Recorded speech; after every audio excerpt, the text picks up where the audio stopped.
ভাইয়া, আপনার নামটা? তাফসিফ হোসেন ভারী কণ্ঠে লোকটা বলে। ওহ, কত বছর হলো গাড়ি চালান? এই তো ৩৯ বছর। ৩৯ বছর কি? ৩৯ বছর, কিন্তু দেখলে তো ২৫-২৬ বছর বয়সী মনে হয়, তাই না? হ্যাঁ, ওইরকমটাই মনে হয়। যা দেখা যায় তা হয় না, আর যা দেখা যায় না শাহরিয়ার দিকে ফিরে ধরে নিবেন তাই হয়।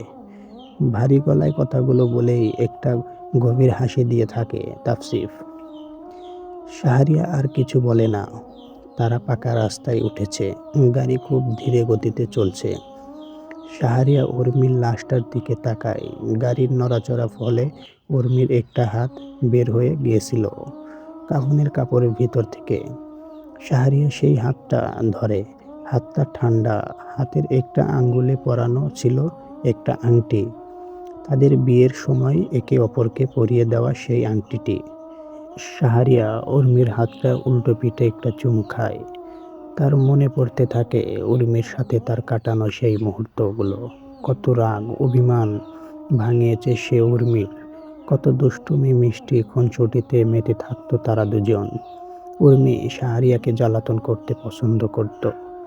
তখনই শাহরিয়া ঘুমাতো, তখনই তার মুখের ওপর উর্মির চুল ফেলে রাখত। শাহরিয়া ঘুম থেকে জাগিয়ে দৌড়ে পালাতো এ ঘর ও ঘর। আজ সেই উর্মি নেই। তার জীবন প্রদীপ নিভে গিয়েছে। কিভাবে নিভল? তা কি হয়েছিল কাল রাতে উর্মির সাথে? তার সাথে ঘটা ঘটনা, শাহরিয়ার সাথে ঘটা অদ্ভুত ঘটনা, এগুলোর মানে কি? কেন হচ্ছে এগুলো তাদের সাথে? এসব ভাবতে ভাবতে শাহরিয়ার চোখ যায় ড্রাইভারের পাশে উপরের থাকা লুকিং গ্লাসটার দিকে। দুটো কালো চোখ তার দিকে তাকিয়ে আছে। কি ভয়ঙ্কর সেই চোখগুলো! কালো অংশটা একদম ক্ষুদ্র। সেই চোখের মণিতে একটা কোনো মানুষের চোখ হতেই পারে না। শাহরিয়া ভয়ে লুকিং গ্লাস থেকে নজর নামিয়ে চোখ বন্ধ করে মাথা নিচু করে ফেলে।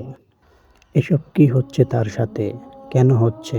শাহরিয়া মাথা হেলানো অবস্থায় চোখ খুলে সাথে সাথেই তার চোখ মুখ বড় হয়ে যায়।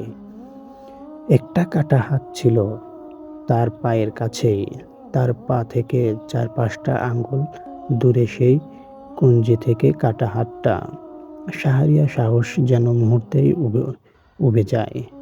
ও আবার চোখ বন্ধ করে ফেলে। সে উর্মির হাতটা এখনো ধরেছিল এবং ধীরে ধীরে সেই হাতের ওপরে সে চাপ অনুভব করতে থাকে, যেন উর্মির মৃত লাশ শাহরিয়ার হাতটাকে চেপে ধরে রাখতে চাইছে। শাহরিয়া ভয়ে তাড়াতাড়ি হাত ছোটাতে থাকে, জোরে জোরে নাড়াতে থাকে। তার চোখ মুখ ভয়ে একদম চুপসে গিয়েছে।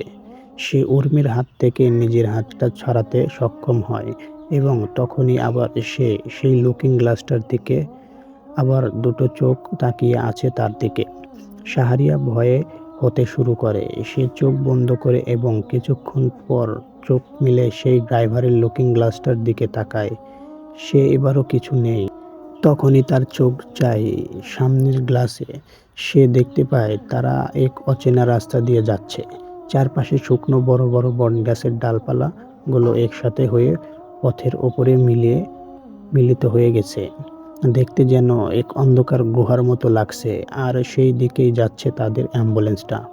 শাহরিয়া এই বিষয় নিয়ে ড্রাইভারকে কিছু বলতে যাবেই, তখন হঠাৎ বড় কোনো কিছু তাদের গাড়ির ওপরে পড়ে। শাহরিয়া ভয়ে আঁতকে ওঠে। পড়ার শব্দ শুনে এমন মনে হচ্ছিল যে ৩০-৪০ কেজি কিছু পড়েছে। কিন্তু এরকম কি পড়তে পারে গাড়ির ছাদের ওপর? গাছের ডালপালা পড়ার শব্দ তো এটা নয়। তখনই তার মনে হতে থাকে সেই জিনিসটা গাড়ির ছাদে এক পাশ থেকে আরেক পাশে হেঁটে যাচ্ছে। সেই পড়েছিল গাড়ির সামনের ভাগের দিকে এবং সেটা ধীরে ধীরে যেন শাহরিয়াদের উপরে এসে থামে। শাহরিয়া বুকের ধুকপুকানি বেড়ে যায়। বারবার গাল বেয়ে ঘাম পড়তে থাকে। সে সামনের রাস্তার দিকে চেয়ে দেখে বৃষ্টি পড়তে শুরু করেছে। মুষলধারে বৃষ্টি। গাড়ির গ্লাস ক্লিনারগুলো চলতে শুরু করে। তখনই আবার তার চোখ যায় ড্রাইভারের উপর থাকা লুকিং গ্লাসটার দিকে। এবার সে যা দেখতে তাতে তার গলা শুকিয়ে এলো। পিঠে যেন কেউ ঠান্ডা বরফ ঘষে দিয়েছে এমন অনুভূতি হতে লাগলো। লুকিং গ্লাসে দেখা যাচ্ছিল শাহরিয়ার পাশে ডিক্কির গ্লাসের বাইরে একটা আজব অবয়ব অ্যাম্বুলেন্সের গায়ে লেগে রয়েছে। আর তারপর সেই কালো চোখগুলো দিকে শাহরিয়ার দিকে তাকিয়ে আছে। শরীরটা পুরো কালো, চোখের মণিও এখনো সাদা, মধ্য কালো একটা ফোঁটা। শাহরিয়া ভয়ে ঢোক গিলে সে আর তো পাশে তাকানোর সাহস পায় না। সে চোখ বন্ধ করে নেয়। এবার সে স্পষ্ট শুনতে পাচ্ছিল ডিক্কির বাইরের গাড়ির সাথে লেগে থাকা সেই কালো অবয়বটার গবর গবর আওয়াজ। শাহরিয়া জোরে জোরে দোয়া পড়তে থাকে। তখনই হঠাৎ তাদের গাড়ির ওপর আরেকটা জিনিস পড়ার আওয়াজ পায়। সে আর আঁতকে উঠে চোখ মেলে এবং সাথে সাথে গাড়িটা হঠাৎ খুব দ্রুত বেগে চলতে শুরু করে। আগে যেখানে ২০ কিলোমিটার বেগে চলছিল সেখানে এখন ৮০-৯০ কিলোমিটার বেগে চলতে থাকে। সে দেখতে পায় গাড়ির ড্রাইভার তার দিকে ফিরে এক নজরে তাকিয়ে আছে। গাড়ির স্টিয়ারিং সে ছেড়ে দিয়েছে এবং তখনই শাহরিয়া তার পায়ে ঠান্ডা কিছু স্পর্শ অনুভব করে। সে সাথে সাথে নিচে তাকায়, দেখতে পায় ১০-১২টা কাটা হাত তার পা দুটোকে ঝাপটে ধরেছে। ড্রাইভারটা তার সিট ছেড়ে উঠে শাহরিয়ার দিকে আসতে থাকে। তার মুখের আকৃতি বদলে যেতে থাকে। মুখের এক পাশের রক্ত মাংস নিমেষেই গায়েব হয়ে যায়, আরেক পাশের চোখটা নিমেষেই সাদা হয়ে যায়। কি বীভৎস দেখতে! শাহরিয়া ভয়ে চিৎকার দিতে থাকে। তাদের অ্যাম্বুলেন্সটা চলে যেতে থাকে এক ভয়ঙ্কর রাস্তার মাঝ দিয়ে। তখনই উর্মির লাশটার উপর থেকে কাফনের কাপড় সরে যায় এবং উর্মির লাশটা চোখ খোলে। চোখের মণিটা ছিল সম্পূর্ণ কালো। শাহরিয়া ভয়ে চিৎকার দিয়ে উঠেছে। উর্মির লাশটা শোয়া থেকে উঠে বসে তার দিকে ফিরেই এক হাত দিয়ে শাহরিয়ার গলা চেপে ধরে। সেই ড্রাইভারটাও উঠে এসে শাহরিয়ার গলা চেপে ধরতে থাকে এবং তখনই আমরা দেখি ড্রাইভারের সিটের পাশের খোলা জানালাটা দিয়ে কিছু কালো অবয়ব ভেতরে ঢুকছে। হাত পাগুলো বাঁকানো, চোখের মণি কোঠায় সাদার মাঝে কালো ছাপ। দেখতে মারাত্মক ভয়ঙ্কর।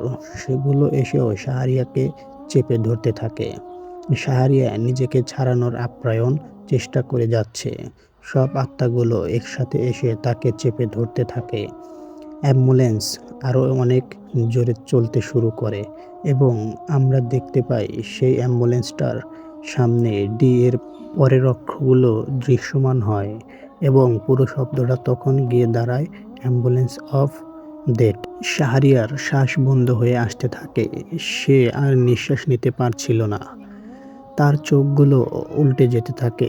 সেই মৃত আত্মাগুলো শাহরিয়ার চোখ মুখ সব চেপে ধরতে থাকে। আকাশে এক বড় বিজলি চমকে ওঠে। অ্যাম্বুলেন্সটা সঙ্গে সঙ্গে গিয়ে একটা বটগাছের সঙ্গে সজোরে বাড়ি খায় এবং মাঝখান দিয়ে দু টুকরো হয়ে রাস্তার ছিটকে পড়ে। চারপাশের অন্ধকার হয়ে যায়। ভোর ৬টা। রাস্তা দিয়ে ছুটে চলছে একটা লরি ট্যাক্স। দিনের আলো ফুটলেও চারপাশে কুয়াশা। গাড়িটার হেডলাইট জ্বালানো। লরি ট্রাকটা চালাচ্ছেন ৩৯ বছর বয়সী নজরুল মিয়া। তার পরনে খয়েরি জ্যাকেট, মাথায় কানটুপি আর চারপাশের ছিটে বসে আছেন তার সুপারভাইজার মুস্তাকিম। বয়স ২১। মুস্তাকিম ঘুমে ঝিমছে। নজরুল মিয়ার ও কিছুটা ঘুম ঘুম ভাব। বারবার হাত তুলছেন তিনি। ট্রাকটা চলতে চলতে একটা বাঁকের সামনে এসে ব্রেক হতে থাকে। আস্তে আস্তে সামনে মুখে দুটি রোড চলে গিয়েছিল। ট্রাক ব্রেক করাতে সুপারভাইজার মুস্তাকিমের ঘুম ভেঙে যায়। সে উঠে এদিক ওদিক তাকাতে তাকাতে বলে, ওস্তাদ, এখানে কেন ব্রেক দিছেন? কি হয়েছে? সামনে ২টা রোড, ২টা দিয়াই সিরাজগঞ্জ যাওন যাইব, কিন্তু কথা হইতাছে যে হাতের ডান পাশের রোডটা ভাঙাচোরা। ওই দিক দিয়া গেলে গাড়ির যন্ত্রাংশের ক্ষয় হইব। এর চেয়ে ভালো হাতের বাম পাশের রোডটা দিয়াই যায়। ল বলেই ট্রাকের গিয়ার হাতলটা ধরে নাড়িয়ে দিয়ে ট্রাকটাকে বাম পাশের রাস্তাটা দিয়ে নিয়ে যাওয়ার জন্য যেতে থাকেন। তখনই হন্তদন্ত হয়ে মুস্তাকিম বলতে থাকে, আরে আরে ওস্তাদ, এই রাস্তা দিয়ে যাইয়েন না, এই রাস্তাটা ভালো না, আপনি ওই রাস্তা দিয়েই যান। তোরে কইছে এই রাস্তা একদম ঠিক আছে, কোনো ভাঙাচোরা নাই, উল্টা যেইডা দিয়া যাইতে কইতেছস ওইডার অবস্থা খারাপ বলে ট্রাকটাকে হাতের বাম পাশের রাস্তাটায় ঢুকিয়ে দিয়ে চালিয়ে নিয়ে যেতে থাকেন নজরুল মিয়া। এই রাস্তাটার দুপাশের বড় বড় বটগাছ, গাছের ডালপালা শুকনো, কোনো পাতা নেই। দুপাশের গাছের ডালগুলো উপরে উঠে একসঙ্গে মিলে গিয়ে একটা গুহার মতো তৈরি করেছে। মানে সেই রোডটা যেটা দিয়ে রাতের সেই মৃত্যুর অ্যাম্বুলেন্সটা গিয়েছিল। মুস্তাকিম হস্তদত্ত হয়ে বলতে থাকে, ওস্তাদ, এই রাস্তাটায় অনেক আজব আজব সব ঘটনা ঘটে, এই রাস্তাটা অভিশপ্ত, যাইয়েন না। চুপ থাক তো, কেডা কইছে তোরে অভিশপ্ত? কোন থেকে কি সব কাহিনী শুইনা আইতেছস আর কইতেছস এই রাস্তা অভিশপ্ত? ওস্তাদ, আপনি বিশ্বাস করতেছেন না তো আমি যা কইতেছি শোনেন, তারপর কইেন আমি মিছা কইতেছি না সত্যি। হ ক, তাইলে কি কবি? আমি একটু শুনি, তাইলে শোনেন। মুস্তাকিম বলতে শুরু করে, সে 40 বছর আগের কথা। আমার মায়ের এক খালাতো বোন ছিল, নাম ছিল সুরভি। হে বলে মেলা সুন্দর আছিল, এত সুন্দর যে তারে বিয়া করেন লাইগা ওই সময় গ্রামের